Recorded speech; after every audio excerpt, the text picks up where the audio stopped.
All right, so we're diving deep today into, well, the global economy. Oh boy. But, it's always interesting stuff. And you sent over this video with Professor Richard Wolff. Yeah. And it's just amazing, some of the predictions he makes and, what's going on with the U.S., Europe, and China. Yeah, he's got some pretty bold claims. It really does make you think about things a little differently. For sure, for sure. So let's just jump right into it. I mean, one of the things that really stood out to me was this prediction from the Atlanta Federal Reserve Bank. Right. They're saying there's going to be like 2.8% drop in the U.S. GDP in 2025. Yeah. I mean, is that like a full-blown recession, or are we Oh talking? yeah, a drop that big. I mean, that would definitely qualify as a major recession. And you know what's really wild is that like earlier this year, projectors were saying we'd have like 2% growth. Wow. So to see it swing that much, Yeah. in just a few months, it's a little unnerving. And it's not like the Atlanta Fed is just, throwing out these numbers, Right. all willy-nilly. I mean, they have a pretty solid track record, right? Oh yeah, they've got some really sophisticated models and they take into account a ton of data. Right. So when they come out and say something like this, you really gotta, you gotta pay attention. Definitely. And Professor Wolff, he doesn't mince words either. Yeah. He talks about how some of the recent U.S. economic policies, he calls them desperate acts, Yeah. like the tariffs on Canada and Mexico. Uh-huh. I mean, do you think that's a fair assessment? I think I can see where he's coming from because these policies, I mean, the odds of them actually working are pretty slim. Okay. But the risks, the potential downsides are huge. Yeah. It's like, trying to fix a broken leg with a Band-Aid. So maybe not the best way to address this potential recession. It seems like they're trying to fix a deep problem with some, kind of surface level solutions. Right, right. And he also talks about how, this looming recession, it's kind of putting all this pressure on policymakers. And that's why they're resorting to, these riskier strategies. Makes sense. And this kind of ties into another really interesting point he makes, which is about Europe. Oh. Europe's role in the global economy, because I think we're all familiar with the G7. Right. This group of powerful Western nations and, Europe for centuries. Yeah. It was at the center of everything, politics, economics, culture. But Yeah. Professor Wolff, he's saying that they're becoming irrelevant. Wow. He actually uses the phrase a small side story. That's It's kind of harsh, but it's a bold statement. yeah. I mean, for sure, they were such a powerhouse for so long. Right. It's hard to imagine them fading into the background like that. He even talks about how their attempts to increase military spending, it's like kindergarten numbers compared to what the U.S. and China are doing. Oh, wow. I mean, that really gives you a sense of the scale. Right. It's not even close. No, it's not even close. But so what's going on? I mean, why is Europe declining like this? Yeah. Well, there are a few factors at play. Yeah. I think one of the biggest is that they haven't really kept up with the same pace of technological advancement that we've seen in the U.S. and China. Okay. So they're kind of falling behind economically. And then you've got their social programs, Right. which, are admirable, but they're putting a huge strain on their economies, especially as things get tougher. Yeah, it's like they're being squeezed from both sides. Exactly. So if Europe is kind of, fading from the picture, who's filling that void? Well, that's where things get really interesting because Mm-hmm. Professor Wolff argues that we're seeing this massive shift in global power. Mm. The U.S. and its allies in the G7, they're on the decline. Okay. But China and their allies in the BRICS nations, they're rapidly rising. Wait, BRICS? Now, remind me, who's in BRICS again? Oh, yeah. So it's Brazil, Right. Russia, India, China, and South Africa. Oh, right. And they're a powerful group. And here's the thing. Get this. They already account for like 35% of global output. Seriously? Yeah, which is actually more than the G7's 28%.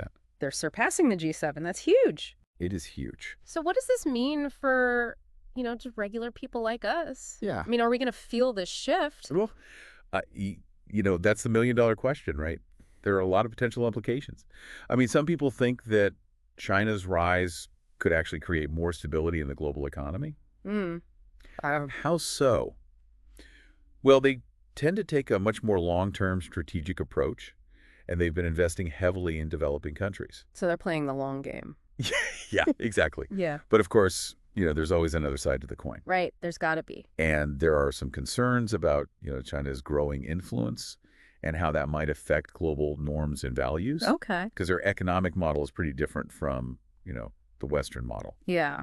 So how that's all going to play out on the world stage, that's a big question mark. So we've got this potential recession in the U.S. We've got Europe kind of, losing its influence, Yeah, and we've got China's power surging. It's a lot to take in. it is. And Professor Wolf, he suggests that this is all part of this natural pattern within capitalism. He even says that capitalism tends towards a crisis every 4 to 7 years. Yeah, it's like this built-in cycle of boom and bust. Yeah. You Yeah. saw it in 2020 with the pandemic crash, and if Professor Wolf's right, we're right on schedule for another downturn. Oh, wow. So it's like clockwork almost. Yeah, it's kind of wild when you think about it, right? So is there something special about that time frame, 4 to 7 years? It's not like magic or anything. Okay. It's more about the time it takes for these economic forces to kind of play out. Yeah. Professor Wolf, he draws on the work of Karl Marx, who argued that these cycles, they're just inherent to capitalism. Mm. Businesses invest, production ramps up, but eventually they produce more than people can actually buy. Oh, okay. So then you get this surplus of goods, prices drop, profits take a hit, Makes sense. companies start cutting back, laying people off, and boom, you're in a recession. So it's like the system's way of trying to correct itself almost. In a way, yeah, the recession kind of clears out the excess, Mm. and then theoretically it paves the way for new growth. Okay. But the problem is that this process is incredibly disruptive and painful, Yeah. especially for those who lose their jobs and livelihoods.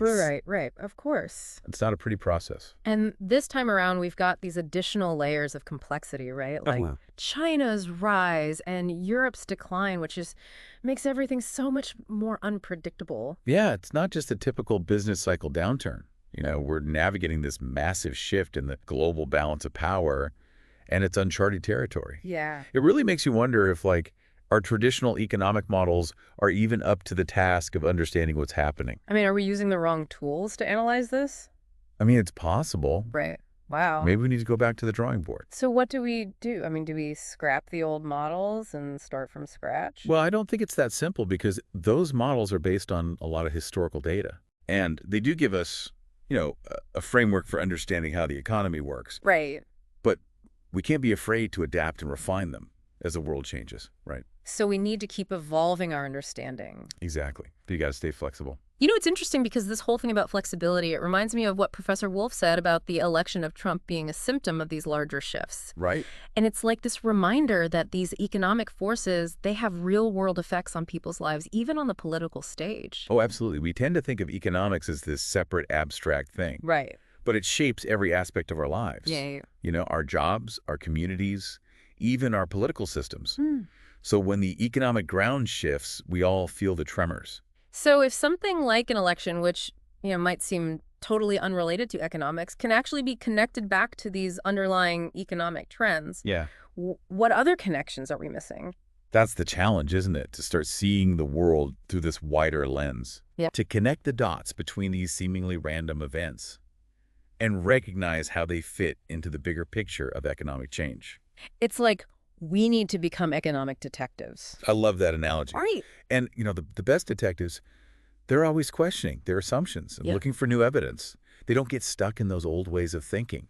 They're constantly adapting their methods. So what does this mean for all of us, the everyday people trying to make sense of this crazy world? I mean, we're not economists. We're not experts. It means we need to be curious. We need to be skeptical. And we need to be willing to challenge the conventional wisdom. We got to read widely, listen to different perspectives, and be open to changing our minds when we're presented with new evidence. I like that. And, maybe most importantly, we need to talk to each other, share our insights, and try to figure things out together. I completely agree. We're all in this together. And the more we understand these forces that are shaping our world, the better equipped we'll be to navigate the challenges and the opportunities that lie ahead. Yeah. And Professor Wolf is right. When he says we need to be paying attention because these shifts, they have huge implications for all of us. I mean, even just in this first part of our deep dive, I feel like I'm already seeing things differently. Me too. Seeing connections I didn't see before. That's the power of, knowledge and critical thinking. It's amazing. It allows us to move beyond the surface and develop this deeper understanding of the world around us. All right, so are you ready to keep going with Professor Wolf's analysis? Because there's still so much to unpack. Well, I'm ready. Let's do it. Okay, great. What Professor Wolf really stresses is that we have to look at this in a historical context. Okay. Because if we just see these events, as isolated incidents, we're missing the big picture. Right. He even makes this analogy to our personal lives. Say you keep getting sick every time you're stressed. Okay. Yeah. You can treat the symptoms each time, but until you address the root cause of the stress, Yeah. you're just going to keep getting sick. Yeah. So you're saying that instead of just like reacting to these economic crises as they pop up, we need to understand the deeper kind of systemic issues that are driving them. Exactly. We need to think long-term and address those underlying problems. It's like preventative health care for the global economy. That makes a lot of sense. But I mean, how do we even begin to treat those underlying causes, especially with something as massive and complex as the global economy? Yeah, I mean, there's no easy fix, no magic bullet, but recognizing that these problems are all interconnected, that's a good first step. Yeah. We can't just keep using the same old strategies and expect different results. One thing that really struck me about Professor Wolf's analysis is how he highlights that cyclical nature of capitalism. Yeah. It's almost like clockwork, these downturns happening every 4 to 7 years. What's behind that pattern? Is there something special about that time frame? Hmm. Well, it's not magic. It's more about the time it takes for certain economic forces to kind of play out. Mm. Professor Wolff, he draws on the work of Karl Marx, who argued that these cycles of boom and bust, they're just inherent to capitalism. Businesses invest, production ramps up, but eventually they produce more than people can actually buy. Oh, so they end up with too much stuff. Exactly. You get a surplus of goods, prices drop, Yeah. profits take a hit, and then companies start cutting back, laying people off. And that's when we enter a recession. And go. So it's like the system's way of trying to correct itself. In a way, yeah, the recession kind of clears out the excess, and then theoretically it paves the way for new growth. Okay. But the problem is this process is, incredibly disruptive and painful. Right. Especially for the people who lose their jobs. Exactly. It's not a pretty picture. And this time around, we've got those additional layers of complexity that we talked about earlier, Mhm. like China's rise and Europe's decline, which just makes everything even more unpredictable. It's true. Yeah. This isn't just your typical business cycle downturn. We're navigating this massive shift in the global balance of power, and it's uncharted territory. It really is. And it makes you wonder if our traditional economic models are even, up to the task of understanding what's happening. It's a valid question. Like, are we using the wrong tools to analyze this situation? I mean, it's possible, right? Maybe we need to rethink our approach. So what do we do? Scrap the old models and start from scratch? Well, it's not that simple. Right. Those models are based on a lot of historical data, Yeah. and they do give us a framework for understanding how the economy works. True. But we can't be afraid to adapt and refine them as the world changes, right? So we need to stay flexible. Exactly. This whole thing about flexibility, it reminds me of what Professor Wolf said about the election of Trump being a symptom of these larger shifts. Oh, right. It's like this reminder that these economic forces, they have these real world effects on people's lives, even on the political stage. Oh, absolutely. And, we tend to think of economics as this, separate, abstract thing. Yeah, kind of removed from our everyday lives. But it shapes every aspect of our lives. Our jobs, our communities, even our political systems. So when that economic ground shifts, we all feel the tremors.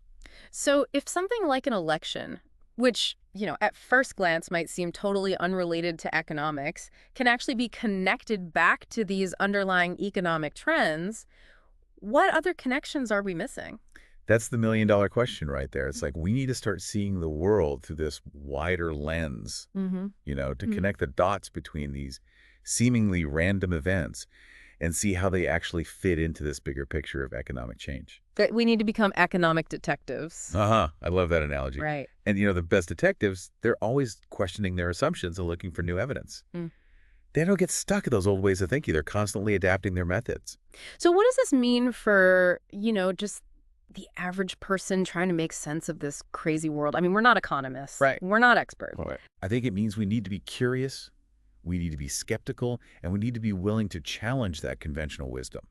Yeah. Read widely, listen to different perspectives, and be open to changing our minds when we're presented with new evidence. I think that's so important. And, maybe even more importantly, we need to talk to each other, share our insights, and try to figure things out together. I completely agree. We're all in this together. And, the more we understand these forces that are shaping our world, the better equipped we'll be to navigate the challenges and the opportunities that lie ahead. Absolutely. And Professor Wolff, he's right when he says we need to be paying attention because these shifts, they have huge implications for all of us. Even just in this, first part of our deep dive with Professor Wolf, I feel like I'm already seeing things differently, seeing This, connections I didn't see before. that's the power of knowledge and critical thinking, you know? It's pretty It amazing. allows us to move beyond the surface and develop this, deeper understanding of the world around us. All right, so are you ready to keep going with Professor Wolf's analysis? Because there's still a lot more to unpack. Oh, yeah.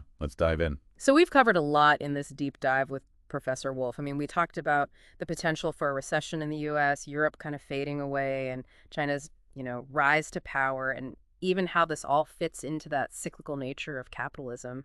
It's a lot.